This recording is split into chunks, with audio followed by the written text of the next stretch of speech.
Map function this arg എന്ന് പറഞ്ഞ ഒരു ആർഗ്യുമെന്റ് ഓപ്ഷണലി എടുക്കുന്നുണ്ട്. ഇത് ഓപ്ഷണലാണ്, ഇവിടെ കൊടുത്തിട്ടുണ്ട് ദിസ് ആർഗ് ഓപ്ഷണൽ. അതിന്റെ യൂസ് കേസ് എന്താണെന്ന് വെച്ചാൽ ഇവിടെ നമ്മൾ കണ്ടില്ലേ, എലമെന്റ് നമ്മളിവിടെ ഒരു എക്സ്പ്രഷൻ എഴുതി അതിന്റെ റിസൾട്ട് എടുത്ത് ഇവിടെ കൊടുക്കുന്നു.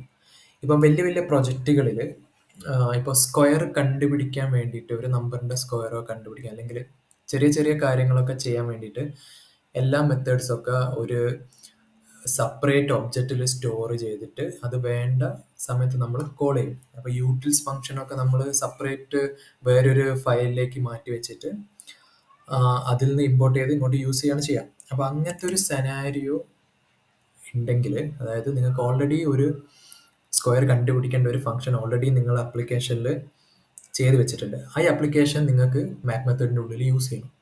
ആ ഒരു കേസിൽ ഈ ദിസ് എന്ന് പറയുന്നത് ഭയങ്കര ഹെൽപ്ഫുൾ ആണ്. അതിവിടെ കാണിച്ചു തരാം. ഞാനിപ്പോൾ ഒരു യൂട്ടിൽ ഒബ്ജക്റ്റ് ക്രിയേറ്റ് ചെയ്യണം. യൂട്ടിൽ ഒബ്ജക്റ്റ്. ഈ യൂട്ടിൽ ഒബ്ജക്റ്റിൽ എനിക്കൊരു മെത്തേഡ് ഉണ്ട്, ഫൈൻഡ് സ്ക്വയർ.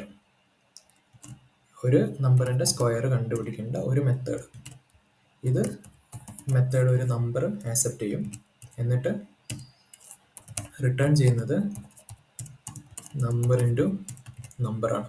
ഓക്കെ, ഇനി ഈ ഒരു യൂട്ടിൽ ഒബ്ജക്റ്റ് നിങ്ങൾക്ക് ഈ മാപ്പിൻ്റെ സെക്കൻഡ് ആർഗ്യുമെൻ്റ് ആയിട്ട് പാസ് ചെയ്ത് കഴിഞ്ഞാൽ ഈ ഒരു കോൾ ബാക്ക് ഫംഗ്ഷൻ്റെ ഉള്ളിൽ നിങ്ങളുടെ ദിസിൻ്റെ വാല്യൂ എന്ന് പറയുന്നത് ഈ ഒരു ഒബ്ജക്റ്റ് ആയിരിക്കും.